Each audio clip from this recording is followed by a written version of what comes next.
next 5 years. Daycare and cancer centers in all district hospitals. Our government will facilitate setting up of daycare cancer centers in all district hospitals in the next 3 years. 200 centers will be established in 25-26 itself. Strengthening urban livelihoods. Our government has been giving priority to assisting urban poor and vulnerable groups. A scheme for socio-economic upliftment of urban workers will be implemented to help them improve their incomes, have sustainable livelihoods, and a better quality of life. PM Swanidhi scheme has benefited more than 68 lakh street vendors, giving them respite from high-interest informal sector loans. Building on this success, the scheme will be revamped with enhanced loans from banks, UPI-linked credit cards with 30,000 rupees limit, and capacity building support. Social Security Scheme for welfare of online platform workers. Gig workers of online platforms provide great dynamism to the new age services economy. Recognizing their contribution, our government will arrange for their identity cards and registration on the e-Shram portal. They will be provided health care under PM Jan Arogya Yojana. This measure is likely to assist nearly 1 crore gig workers.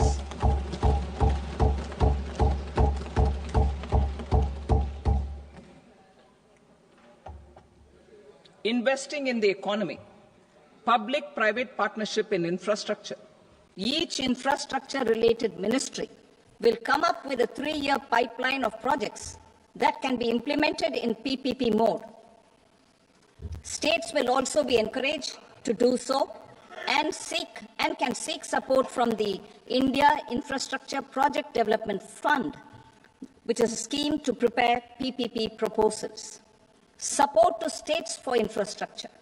An outlay of 1.5 lakh crore is proposed for the 50-year interest-free loans to states for capital expenditure and incentives for reforms. Building on the success of the first asset monetization plan announced in 2021, the second plan for 2025 to 30 will be launched to plow back capital of 10 lakh crore in new projects. Regulatory and fiscal measures will be fine-tuned to support the plan. Jal Jeevan Mission. Since 2019, 15 crore households representing 80% of India's rural population have been provided access to portable tap water connections. To achieve 100% coverage, I am pleased to announce the extension of this mission until 2028 with an enhanced total outlay. The mission's focus will be on the quality of infrastructure and O&M of rural piped water supply schemes through Jan Bhagidari. A separate MOU or separate MOUs will be signed with the states and union territories to ensure sustainability and citizen-centric water services delivery. Urban sector reforms. Building on the July budget proposals, urban sector reforms related to governance, municipal services, urban land and planning will be incentivized. Urban Challenge Fund. The government will set up an Urban Challenge Fund of 1 lakh crore rupees to implement the proposals for cities as growth hubs, creative redevelopment of cities, and for water and sanitation purposes announced in the July budget. This fund will finance up to 25% of the cost of bankable projects, with a stipulation that at least 50% of the cost is funded from bonds, bank loans, and PPPs. An allocation of 10,000 crore is proposed in 2025-26. Power sector reforms. We will incentivize electricity distribution reforms and augmentation of intra-state transmission capacity by states. This will improve financial health and capacity of electricity companies. Additional borrowing of 0.5% of GSDP will be allowed to states contingent on these reforms. Nuclear energy mission for Vikasit Bharat. Development of at least 100 gigawatt of nuclear energy by 2047 is essential for our energy transition efforts. For an active partnership with the private sector towards this goal, amendments to the Atomic Energy Act and the Civil Liability for Nuclear Damage Act will be taken up. A nuclear energy mission for research and development of small modular reactors with an outlay of 20,000 crore will be set up. At least 5 indigenously developed small modular reactors will be operationalized by 2033. Shipbuilding. The shipbuilding financial assistance policy will be revamped to address cost disadvantages.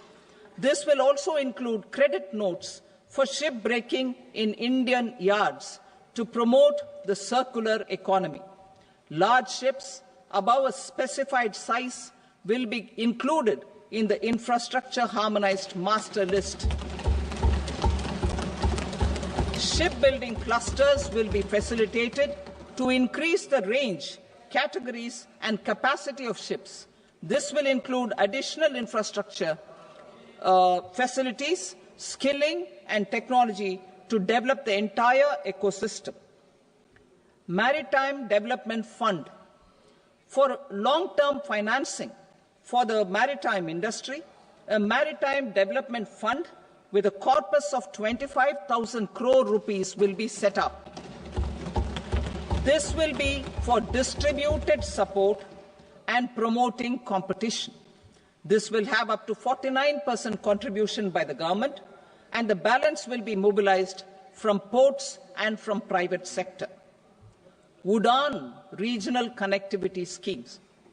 UDAN has enabled 1.5 crore middle-class people to meet their aspirations for speedier travel.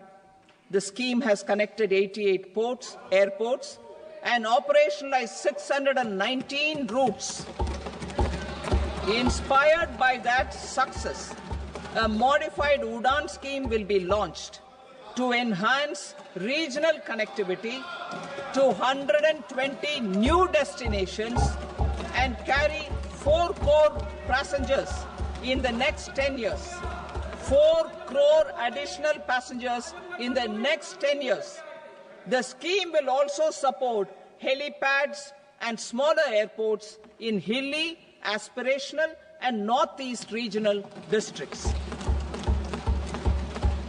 Greenfield airports will be facilitated in Bihar to meet the future needs of the state. These will be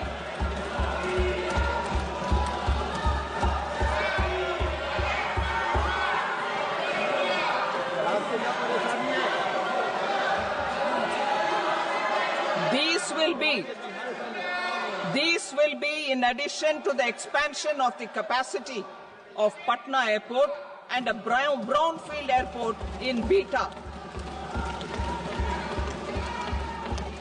Western Kosi Canal project in Mithilanchal. Financial support will be provided for the Western Kosi Canal ERM project, benefiting a large number of farmers, cultivating over 50,000 hectares of land in the Mithilanchal region of Bihar. Mining sector reforms. Mining sector reforms, including those for minor minerals, will be encouraged through sharing of best practices and institutions of a state mining index. a policy for recovery of critical minerals from tailings will be brought out. Under the special window for affordable and mid-income housing, SWAMI, 50,000 dwelling units in stressed housing projects have been completed and keys handed over to home buyers. Another 40,000 units will be completed in 2025, further helping middle-class families who were paying EMIs on loans taken for apartments while also paying rent for their current dwellings. Building on this success, SWAMI Fund 2 will be established as a blended finance facility with contribution from the government, banks and private investors. This fund of 15,000 crore rupees will aim for expeditious completion of another 1 lakh units. PM Gati Shakti data for private sector. For furthering PPPs and assisting the private sector in project planning, access to relevant data and maps from the PM Gati Shakti portal will be provided. Tourism for employment-led growth. Top 50 tourist destination sites in the country will be developed in partnership with states through a challenge mode. Land for building key infrastructure will have to be provided by the states. Hotels in these destinations will be included in the infrastructure harmonized list. The following measures will be taken for facilitating employment-led growth: organizing intensive skill development programs for our youth, including in institutes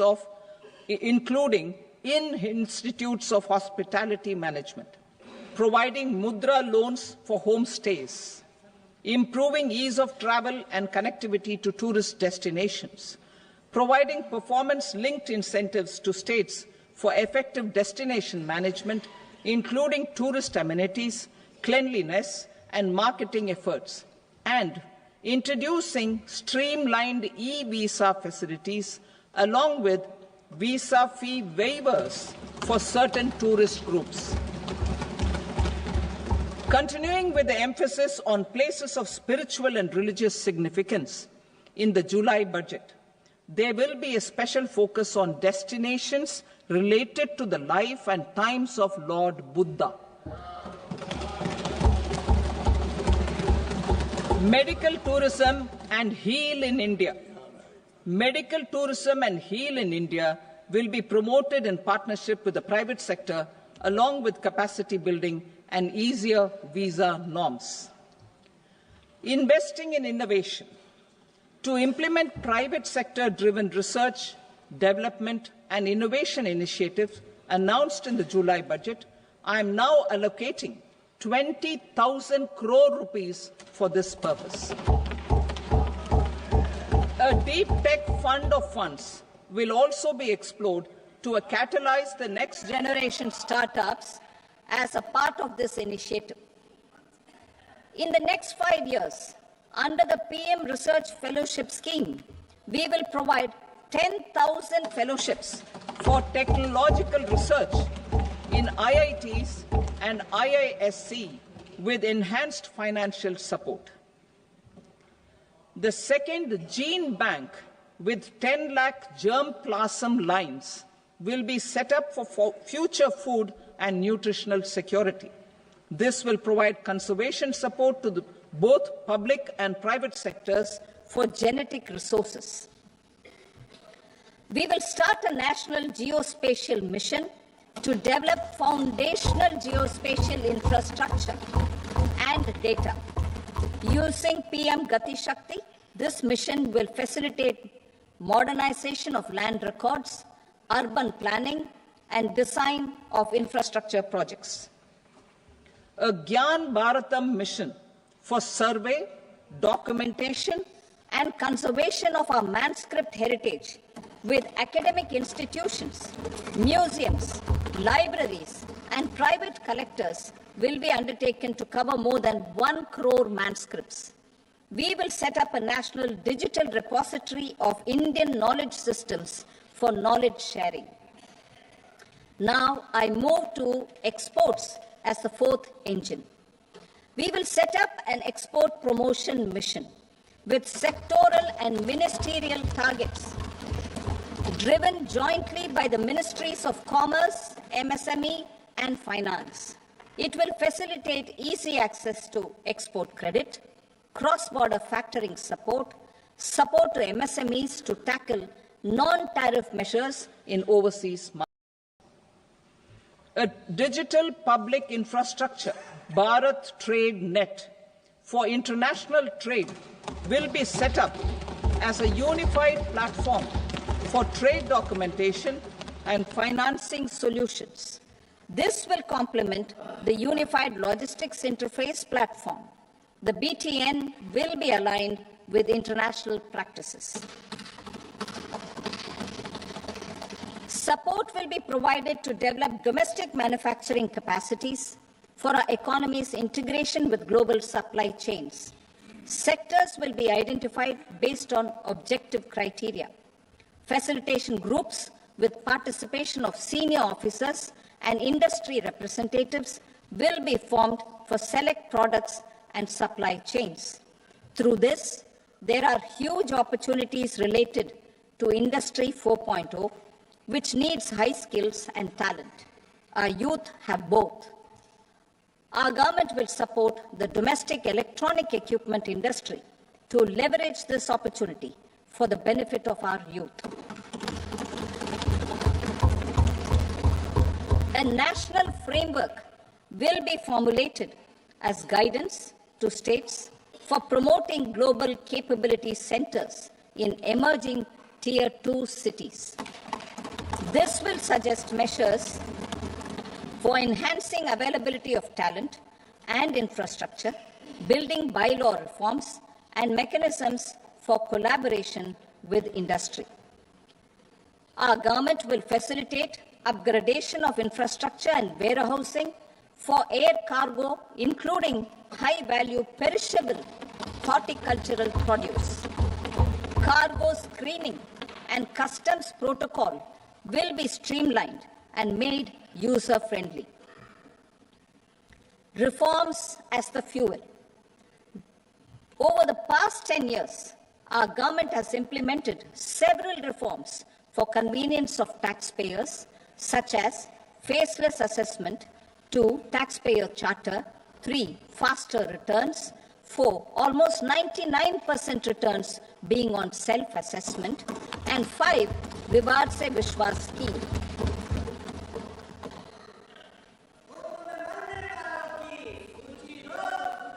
Continuing these efforts, I reaffirm the commitment of the Tax Department to trust first, scrutinize later. I also propose to introduce the new income tax bill next week. I will detail the indirect tax reforms and changes in direct taxes in Part B. Financial sector reforms. The FDI limit for the insurance sector will be raised from 74 to 100%. This enhanced limit will be available for those companies which invest the entire premium in India. The current guardrails and conditionalities associated with foreign investment will be reviewed and simplified. The services of India Post Payment Bank will be deepened and expanded in rural areas. NABFID will set up a partial credit enhancement facility for corporate bonds for infrastructure. Public sector banks will develop Grameen Credit Score framework to serve the credit needs of SHG members and people in rural areas. A forum for regulatory coordination and development of pension products will be set up. To implement the earlier announcement on simplifying the KYC processes, the revamped Central KYC Registry will be rolled out in 2025. We will also implement a streamlined system for periodic updating. Requirements and procedures for speedy approval of company mergers will be rationalized. The scope for fast-track mergers will also be widened and the process made simpler. As proposed in the interim budget, we signed bilateral investment treaties with 2 countries in 2024 to encourage sustained foreign investment, and in the spirit of First Develop India, the current model BIT will be revamped and made more investor-friendly. In the last 10 years, in several aspects, including financial and non-financial, our government has demonstrated a steadfast commitment to ease of doing business. We are determined to ensure that our regulations must keep up with technological innovations and global policy developments. A light-touch regulatory framework based on principles and trust will unleash productivity and employment. Through this framework, we will update regulations that were made under old laws. To develop this modern, flexible, people-friendly, and trust-based regulatory framework appropriate for the 21st century, I propose 4 specific measures. A high-level committee for regulatory reforms will be set up for a review of all non-financial sector regulations, certifications, licenses, and permissions. The committee will be expected to make recommendations within a year. The objective is to strengthen trust-based economic governance and take transformational measures to enhance ease of doing business, especially in matters of inspection and compliances. States will be encouraged to join in this endeavor. An investment friendliness index of states will be launched in 2025 to further the spirit of competitive, cooperative federalism. Under the Financial Stability and Development Council, a mechanism will be set up to evaluate impact of the current financial regulations and subsidiary instructions. It will also formulate a framework to enhance their responsiveness and development of the financial sector.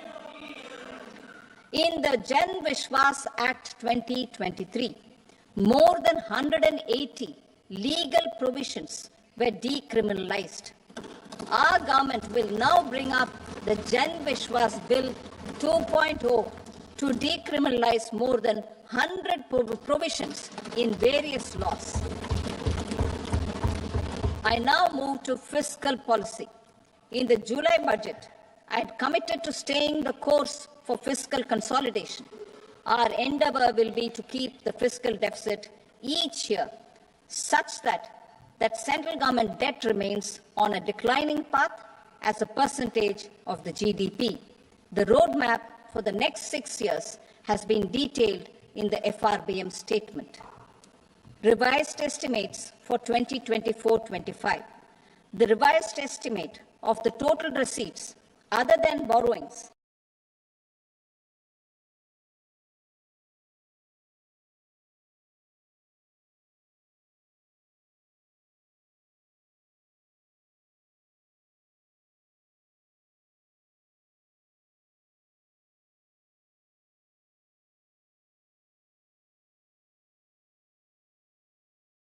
The revised estimate of the fiscal deficit is 4.8% of the GDP.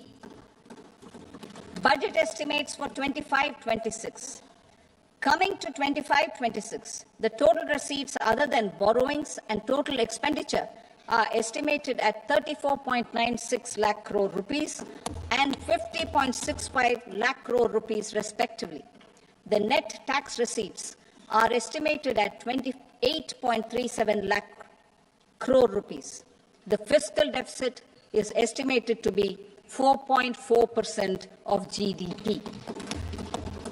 To finance the fiscal deficit, the net market borrowings from dated securities are estimated at 11.54 lakh crore. The balance financing is expected to come from small savings and other sources. The gross market borrowings are estimated at 14.82 lakh crore rupees. I will now move to Part B. Indirect taxes. My proposals relating to customs aim to rationalize tariff structure and address duty inversion. These will also support domestic manufacturing and value addition, promote exports, facilitate trade, and provide relief to common people. Rationalization of customs tariff structure for industrial goods. As a part of comprehensive review of customs rate structure announced in July 2024 budget, I propose to 1. Remove 7 tariff rates. This is over and above the 7 tariff rates removed in 23-24 budget. After this, there will be only 8 remaining tariff rates, including 0 rate. 2. Apply appropriate cess to broadly maintain effective duty incidence, except on a few items where such incidence will reduce marginally. 3. Levy not more than 1 cess or surcharge. Therefore, I propose to exempt social welfare surcharge on 82 tariff lines that are subject to a cess. I shall now take up sector-specific proposals.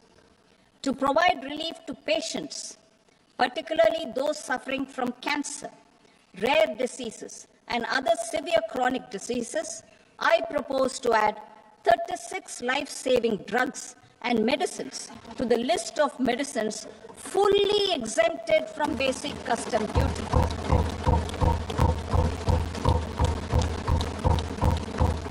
I also propose to add 6 life-saving medicines to the list attracting concessional custom duty of 5%. Full exemption and concessional duty will also respectively apply on the bulk drugs for manufacture of the above. Specified drugs and medicines under patient assistance programs run by the pharmaceutical companies are fully exempt from BCD, provided the medicines are supplied free of cost to the patients. I propose to add 37 more medicines along with 13 new patient assistance programs. Support to domestic manufacturing and value addition. Critical minerals.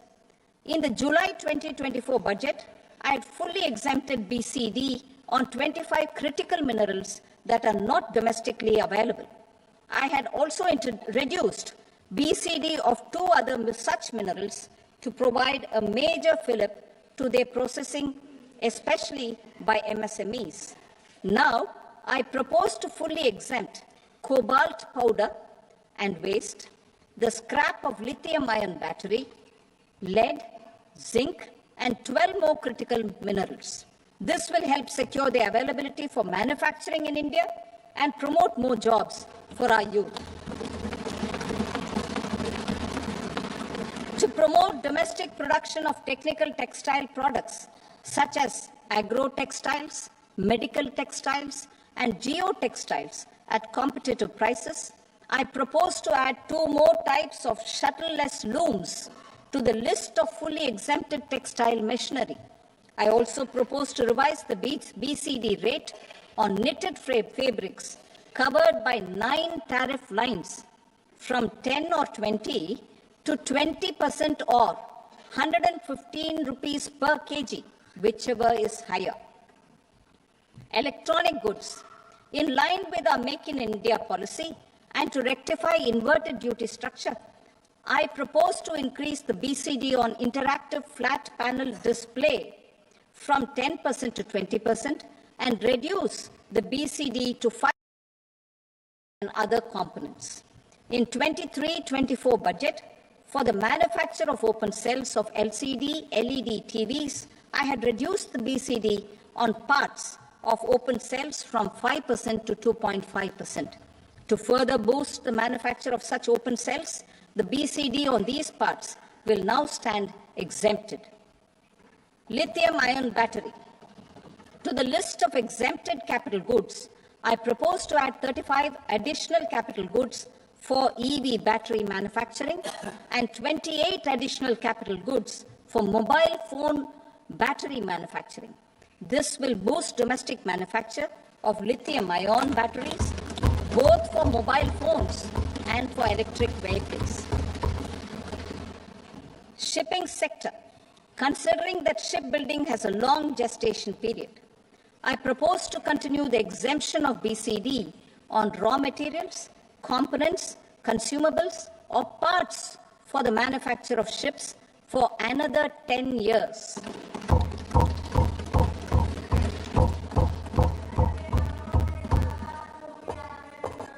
I also propose the same dispensation for shipbreaking to make it more competitive. Telecommunication. To prevent classification disputes, I propose to reduce the BCD from 20% to 10% on carrier-grade Ethernet switches to make it at par with non-carrier-grade Ethernet switches. Export promotion. To facilitate exports of handicrafts, I propose to extend the time period for export from 6 months to 1 year, further extendable by another 3 months if required. I also propose to add 9 items to the list of duty-free inputs. Leather sector. I propose to fully exempt BCD on wet blue leather to facilitate imports for domestic value addition and employment. I also propose to exempt crust leather from 20% export duty to facilitate exports by small tanners. Marine products. To enhance India's competitiveness in the global seafood market, I propose to reduce BCD from 30% to 5% on frozen fish paste, surimi, for manufacture and export of its analog products. I also propose to reduce BCD from 15% to 5% on fish hydrolysates for manufacture of fish and shrimp feed. In July 2024 budget, to promote development of domestic MROs for aircraft and ships, I had extended the time limit for export of foreign origin goods that were imported for repairs from 6 months to 1 year and further extendable by 1 year. I now propose to extend the same dispensation for railway goods. Time limit for provisional assessment. Presently, the Customs Act 1962 does not provide any time limit to finalize provisional assessments, leading to uncertainty and cost to trade. As a measure of promoting ease of doing business, I propose to fix a time limit of 2 years, extendable by a year, for finalizing the provisional assessment. I propose to introduce a new provision that will enable importers or exporters, after clearance of goods, to voluntarily declare material facts and pay duty with interest but without penalty. This will incentivize voluntary compliance. However, this will not apply in cases where department has already initiated audit or investigation proceedings. For industry to better plan their imports, I propose to extend the time limit for the end use of imported inputs in the relevant rules from 6 months to 1 year. This will provide operational flexibility in view of cost and uncertainty of supply. Further, such importers will now have to file only quarterly statements instead of a monthly statement.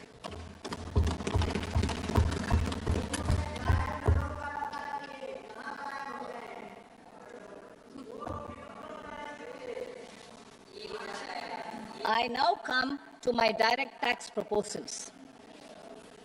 In Part A, I have briefly underlined taxation reforms as one of key reforms to realize our vision of Vikasit Bharat. In respect of criminal law, our government had earlier ushered in Bharatiya Nyaya Sanhita, replacing Bharatiya Danda Sanhita. I am happy to inform this august House and the country that for new income tax bill will carry forward the same spirit of Nyaya in its drafting as well.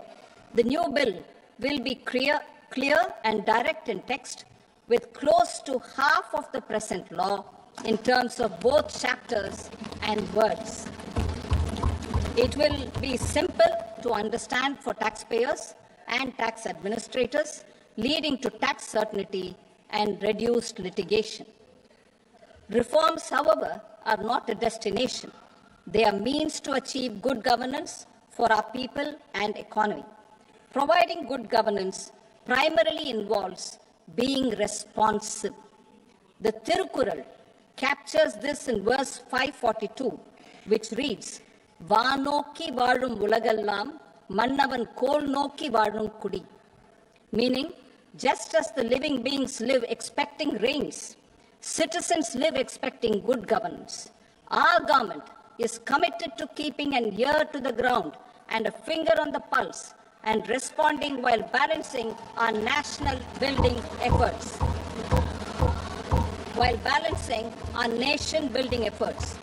The following measures will detail just how our government will, under the guidance of PM Modi, has taken steps to understand and address.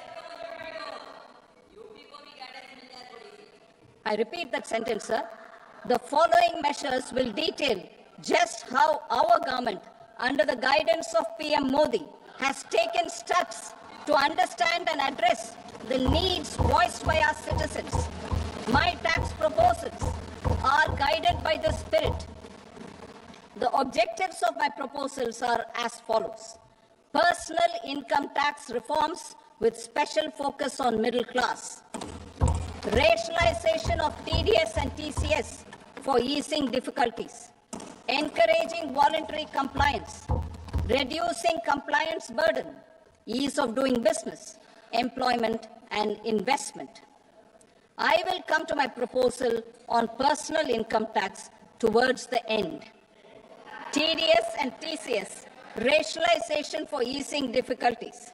I propose to rationalize tax deduction at source, TDS, by reducing the number of rates and thresholds above which TDS is deducted. Further, threshold amounts for tax deduction will be increased for better clarity and uniformity.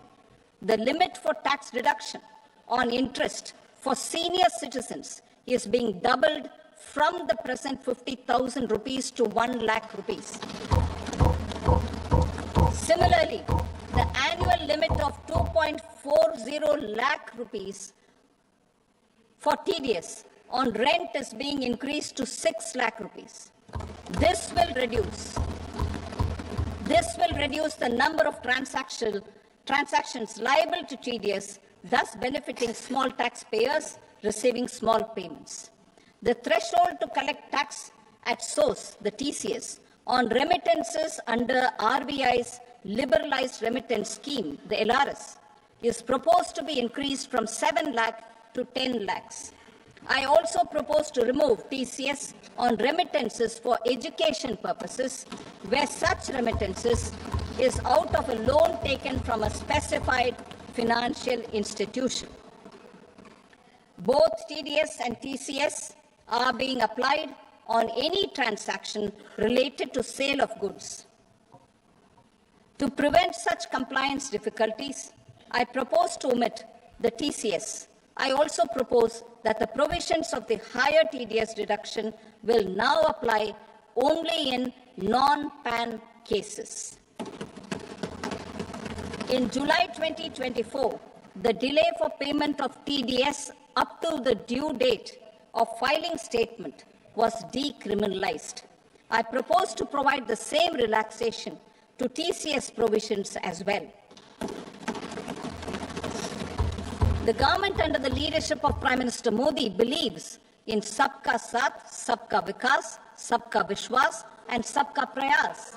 In line with this, we brought in updated return facility in 2022 for voluntary compliance by taxpayers who had omitted to report income.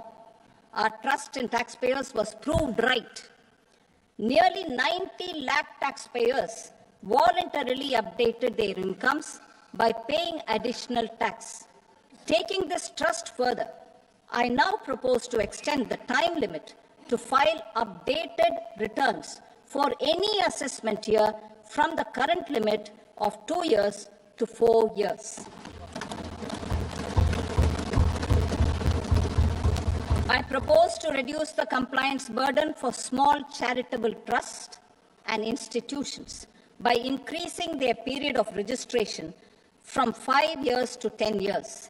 It is also proposed that disproportionate consequences do not arise for minor defaults such as incomplete applications filed by charitable entities. Presently, taxpayers can claim the annual value of self-occupied properties as nil only on the fulfillment of certain conditions. Considering the difficulties faced by taxpayers, it is proposed to allow the benefit of 2 such self-occupied properties without any condition. To streamline the process of transfer pricing and to provide an alternative to yearly examination, I propose to introduce a scheme for determining arm's length price of international transaction for a block period of 3 years. This will be in line with global best practices. With a view to reduce litigation and provide certainty in international taxation, the scope of safe harbor rules is being expanded. A number of senior and very senior citizens have very old national savings schemes accounts. As interest is no longer payable on such accounts, I propose to exempt withdrawals made from NSS by individuals on or after 29th August 2024. I am also proposing to allow similar treatment to NPS Vatsalya accounts as is available to normal NPS accounts subject to overall limits. In my speech in July 2024, I had promised that all processes, including giving effect to appellate orders, shall be digitalized and made paperless over the next 2 years. So I'm happy to announce that digitalization is being made operational now. In July 2024, we brought in the Vivad Se Vishwas scheme to resolve income tax disputes pending in appeal. The scheme has received a great response, with nearly 33,000 taxpayers having availed of the scheme to settle their disputes. I have a few proposals to promote investment and employment. It is proposed to provide a presumptive taxation regime for non-residents who provide services to a resident company that is establishing or operating an electronics manufacturing facility. I further propose to introduce a safe harbor for tax certainty for non-residents who store components for supply to specified electronics manufacturing units. Presently, the tonnage tax scheme is available only to sea-going ships. The benefits of existing tonnage tax scheme are proposed to be extended to inland vessels registered under the Indian Vessels Act 2021 to promote inland water transport in the country. Extension for incorporation of startups. We continue to support the Indian startup ecosystem. I propose to extend the period of incorporation by 5 years to allow the benefit available to startups which are incorporated before 1/4/2030. In order to attract and promote additional activities in the IFSC, I am inter alia proposing specific benefits to ship leasing units, insurance offices, and treasury centers of global companies which are set up in IFSC. Further, to claim benefits, the cutoff date for commencement in IFSC has also been extended by 5 years to 31/3/2030. Category 1 and Category 2 AIFs are undertaking investments in infrastructure and other such sectors. I propose to provide certainty of taxation to these entities on the gains from securities, to promote funding from sovereign wealth funds and pension funds to the infrastructure sector. I propose to extend the date of making an investment by 5 more years up to 31st March 2030.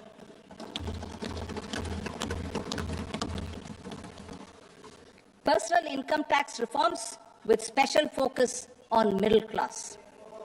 Democracy, demography, and demand are the key support pillars in our journey towards Vikasit Bharat. The middle class provides strength for India's growth. This government, under the leadership of Prime Minister Modi, has always believed in the admirable energy and ability of the middle class in nation building. In recognition of their contribution,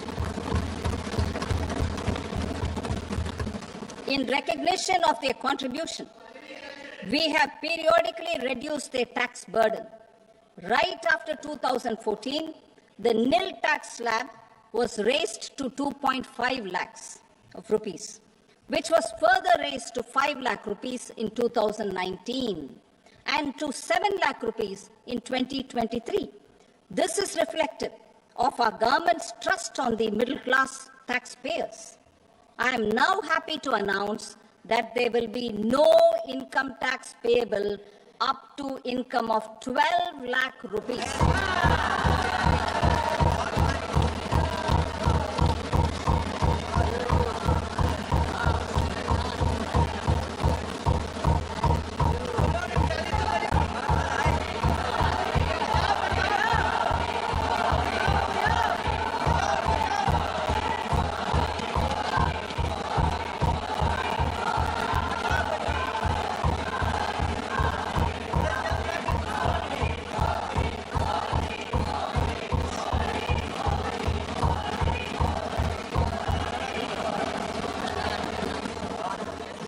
So, average income of 1 lakh per month other than the special rate income such as capital gains under the new regime. This limit will be 12.75 lakh for salaried taxpayers due to the standard deduction of 75,000. Slabs and rates are being changed across the board to benefit all taxpayers. The new structure will substantially reduce the taxes of the middle class and leave more money in their hands, boosting household consumption, savings, and investment. In the new tax regime, I propose to revise tax rate structures as follows: 0 to 4 lakh rupees nil, 4.8 lakh rupees to 4 to 8 lakh rupees 5%, 8 to 12 lakh rupees 10%, 12 to 16 lakh rupees 15%, 16 to 20 lakh rupees 20%, 20 to 24 lakh rupees 25%, and above 24 lakh rupees 30%. To taxpayers up to 12 lakh of normal income other than special rate income such as capital gains. I read that again. To taxpayers up to 12 lakh of income other than special rate income such as capital gains, tax rebate is being provided in addition to the benefit due to slab rate reduction in such a manner that there is no tax payable by them. The total tax benefit of slab rate changes and rebate at different income levels can be illustrated with a few examples. A taxpayer in the new regime with an income of 12 lakh rupees will get a benefit of 80,000 rupees in tax, which is 100% of tax payable as per the existing rates. A person having income of 18 lakh rupees will get a benefit of 70,000 rupees in tax, that is 30% of tax payable as per existing rates. A person with an income of 25 lakh gets a benefit of 1,10,000 rupees, that is 25% of his tax payable as per existing rates. Details of my tax proposals are given in the annexure. As a result of these proposals, Honorable Speaker, sir, revenue of about 1 lakh crore in direct taxes and 2,600 crores in indirect taxes will be foregone. Mr. Speaker, sir, with this, I commend the budget to this august House.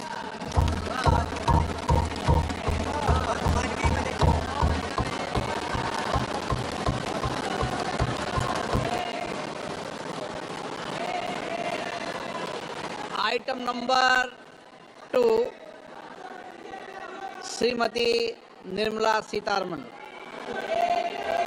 Sir, with your permission, I rise to lay on the table the following statements under Section 3(1) of the Fiscal Responsibility and Budget Management Act, 2003.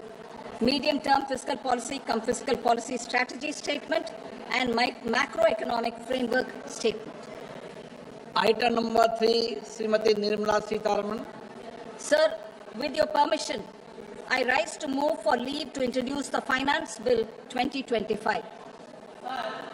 प्रश्न ये है कि विधेयक को पुनर्स्थापित करने की अनुमति प्रदान की जाए। जो सदस्य इसके पक्ष में हाँ गए, जो सदस्य विरोध में ना गए, मेरे विचार में निर्णय हाँ वालों के पक्ष में हुआ, हाँ वालों के पक्ष में अनुमति प्रदान की जाती है। माननीय मंत्री जी विधेयक को पुनर्स्थापित करें। Sir, I introduce the bill. Thank you. सभा की कार्रवाई सोमवार दिनांक 3 फरवरी 2025 को प्राप्त 11 बजे तक के लिए स्थगित की जाती है।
System.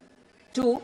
Targeted development and propagation of seeds with high yield, pest resistance, and climate resilience.